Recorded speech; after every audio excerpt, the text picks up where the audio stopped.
Hey everybody, Brad Durick here with another catfishing chalk talk for you. As you can see, I brought my little buddy the board back. Was looking for topics this week and threw it out on Facebook just to see if anybody had anything that they wanted to consider and want me to talk over quick. And my buddy Josh Jones threw up, why don't you look at how you start breaking down a piece of water? So here I am.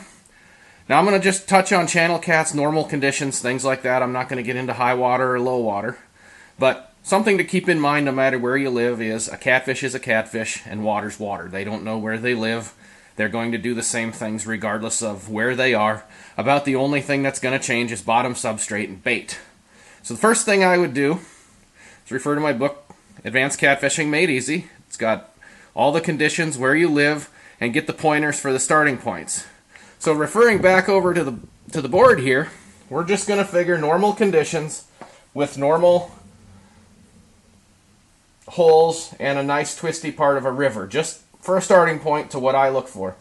First, I'm going to look for what it's doing. Is the water warming?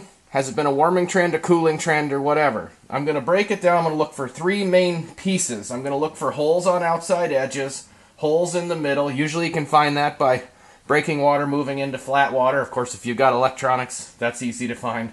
And then the outside. Now, the other thing I'm going to look for is what kind of snag piles we're going to have and what kind of structure we're going to have. Is it a rock pile? Is it a snag pile? What is it? Now, if the fish tend to be in a normal summer situation, which is what we're going to consider them to be for simplicity, first place I'm going to go is I'm going to go to an outside bend with a snag pile, and I'm going to start right there in the middle of that hole, working that wood and working the deeper water because there's usually some current there. If that doesn't work, I'm going to move over and I'm going to hit the tree on the inside edge, out of the current just a little bit. Now that's something you would do if there's just a front recently moved through or some sort of change in water temperature, is get to the inside out of the current. If they're going in the wood near it, next I'm going to look for more wood. I'm going to try to repeat. But if that isn't working, my other favorite is I'm going to start laying lines right at the front of the hole. Right at the front of the hole.